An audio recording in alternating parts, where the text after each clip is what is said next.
welcome back to my channel. ඉතින් අද නම් ටිකක් sad story එකක් share කරගන්න ආවේ. මගේ කලින් vlogs වලත් හිටිය මේ ඉන්නේ මගේ ආදරණීය පාකි. ඉතින් එයා අපිව දාලා ගිහිල්ලා අදට හරියටම සතියක් මම මේක voice කරද්දී එතකොට මම මේ ස්ටෝරි එක මගේ channel එකේ share කරගන්න හිතුවේ මොකද ලංකාවේ ගොඩාක් ඉන්නවා බවුන්ට ආදරය කරන පිරිසක් එකතු වෙලා. ඒ එක්කෙනෙක්ට හරි තමන්ගේ බවුව මේ වීඩියෝ එක දැකලා බේරගන්න පුළුවන් නම් අන්න ඒ නිසා තමයි මම මේ වීඩියෝ එක මගේ අත්දැකීම් අපේ පර්සනල් අත්දැකීම් ඔයාලත් එක්ක බෙදා ගන්න හිතුවේ. ඇත්තටම ඔයාලා හිතනවා නම් මෙයා හොඳ බ්‍රීඩ් එකක් හින්දා මම මේක කියනවා කියලා නැහැ. අපේ ගෙදර ගොඩාක් සාමාන්‍ය වර්ගයේ ඉඳලා ගොඩාක් බව්වෝ හිටියා, පූසෝ හිටියා. හැබැයි ඒ කාලේ මම බ්ලොග්ස් කරේ නැහැ. මේ දැන් තියෙන අත්දැකීම මම බෙදා ගන්න හිතුවේ ඒකයි. ඉතින් මෙයාට වයස අවුරුදු 5යි. හදිස්සියෙම මෙයාගේ කකුල් ඉදිමෙන්න ගත්තා. අපි හිතුවේ මොකක් හරි ඉන්ෆෙක්ෂන් එකක් කියලා ඩොක්ටර්ස්ලාත් එහෙම කිව්වා. ඒත් පර්සනලි අපිට හිතුණා නෑ මේක ඊට වඩා වැඩි දෙයක් කියලා. මොකද එයා අපිත් එක්ක නිතරම ඉන්නවා, අපිත් එක්ක නිදාගන්නේ, හැමදේම ෂෙයා කරගන්නේ අපිත් එක්ක. එතකොට අපි කියලාම බලෙන්ම වගේ බ්ලඩ් එකක් චෙක් කළා.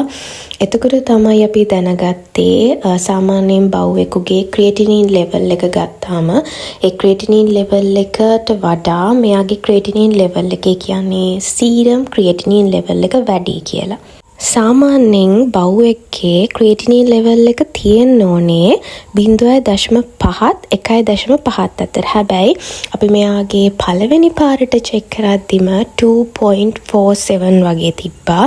ඉතින් ඒක එන්න වැඩි වුණා. දවස් 7ක් ඇතුළත මෙයාගේ ක්‍රියේටිනින් ලෙවල් එක 9.7 වගේ වුණා.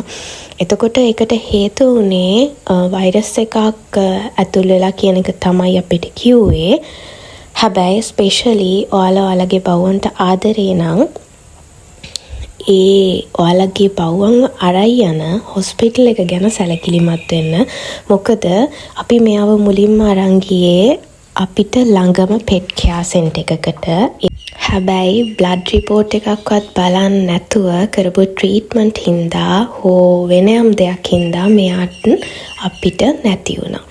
ඉතින් ඔයාලා ඊට පස්සේ අපි ගොඩක් හොඳ පෙට් කෙයා සෙන්ටර් එකකට ගියා. ඒ වෙනකොට මෙයා බේරගන්න බැරි තත්ත්වයක හිටියා. ඉතින් ක්‍රියේටිනින් ලෙවල් එක වැඩි කියන්නේ ඒ බව්වා මේ වෙනකොට කිඩ්නි පේෂන්ට් කෙනෙක්. ඒ කියන්නේ තත්ත්වය බරපතල වෙන්නත් පුළුවන්, බේරගන්න පුළුවන් තත්ත්වය වෙන්නත් පුළුවන්.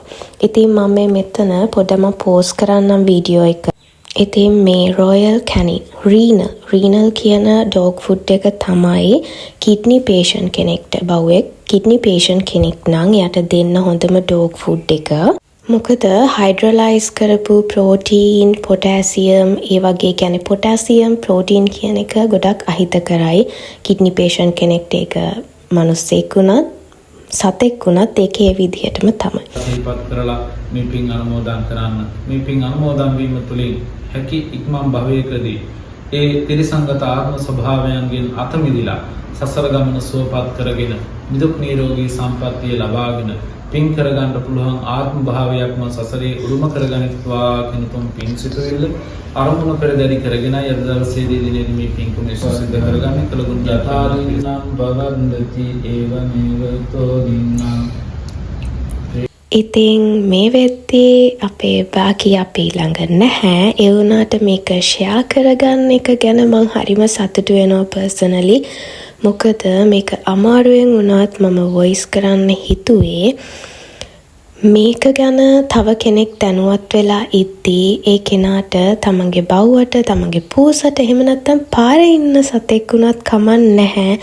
ඒ කෙනා ගැන, ඒ සතා ගැන දැනුවත් වෙලා සැලකිලිමත් වෙලා ට්‍රීට්මන්ට් කරන්න පුළුවන් නම් සමහර වෙලාවට ඒක ඒ සතාගේ මුළු ජීවිතේම බේරගන්න දෙයක් වෙන්න පුළුවන්. ඒ සතා ඔයාට මුළු ජීවිත කාලෙම කෘතඥ වේදී වෙයි. ඒක හින්දා ඒ වෙනුවෙන් හිතලා ඒ ජීවිතයක් මේ අපි ගෙවන්නේ ජීවිතයක්. මේ සසරේ කොහෙදී හරි අපි හමු වෙන්නත් පුළුවන්. ඉතින් ඒකෙහින්දා අපි අපිට උදව් කරගමු. ඒ සතෙක් වුණත් මනුස්සයෙක් වුණත්. එහෙනම් ඉතින් අදට මං ගිහින් එන්න. Bye bye. God bless you.